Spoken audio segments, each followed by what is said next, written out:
আলাইকুম। আজ আমি আপনাদেরকে চায়ের কাপে মেপে মাত্র 2টা ডিম দিয়ে পুডিং তৈরি করে দেখাবো। চলুন দেখে নেওয়া যাক কিভাবে মজাদার এই পুডিংটা তৈরি করা যায়। চুলায় একটা প্যান বসিয়ে 2 টেবিল চামচ চিনি ও 1 টেবিল চামচ পানি দিয়ে দিলাম।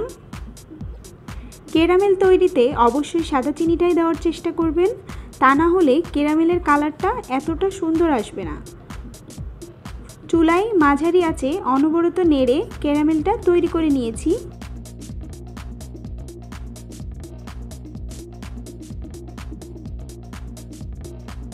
যখন দেখবেন কালারটা ঠিক এমন হয়ে গেছে তখন বুঝবেন ক্যারামেলটা তৈরি হয়ে গিয়েছে।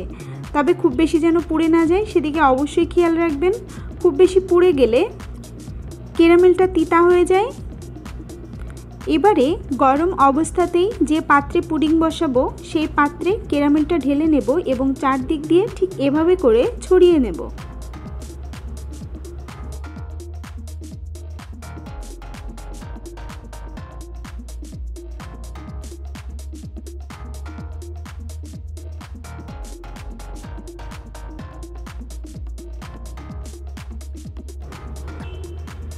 এবারে পুডিংয়ের মিশ্রণটা তৈরি করে নেব।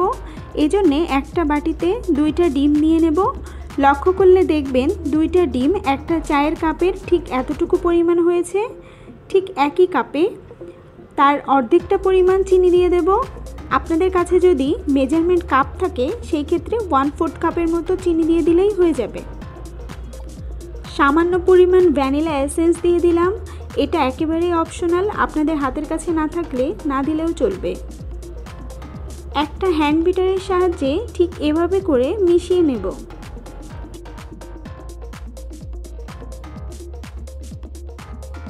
সামান্য পরিমাণে লবণ দিয়ে দেব। যারা মিষ্টিতে লবণ খেতে পছন্দ করেন না তারা লবণটা স্কিপ করতে পারেন।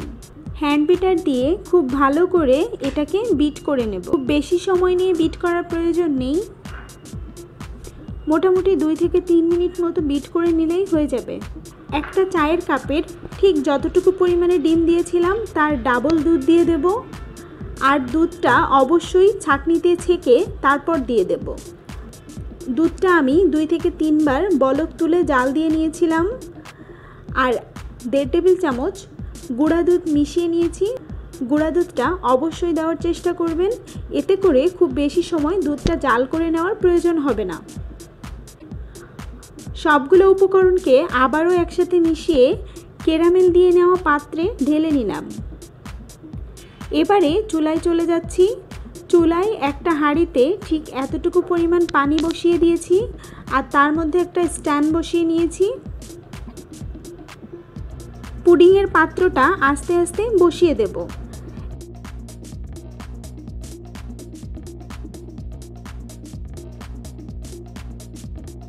একটা টিস্যু এভাবে করে দিয়ে তারপর ঢাকনা দিয়ে ঢেকে দেব। এতে করে পুডিংয়ের মধ্যে কোনো ধরনের পানি পড়বে না।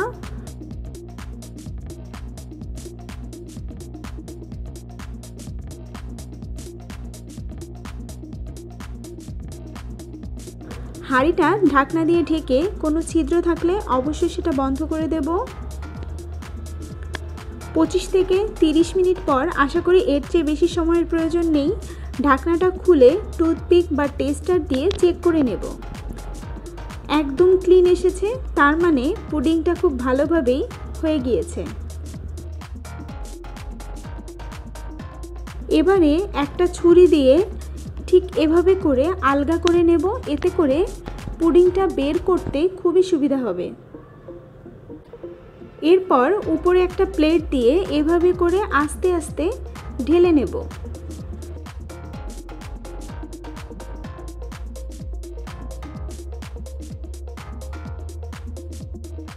সাইড থেকে একটু ছিটকে পড়েছিল, সেটা আমি পরিষ্কার করে নিয়েছি। এবারে কেটে দেখিয়ে দিচ্ছি এটা ঠিক কেমন হয়েছে।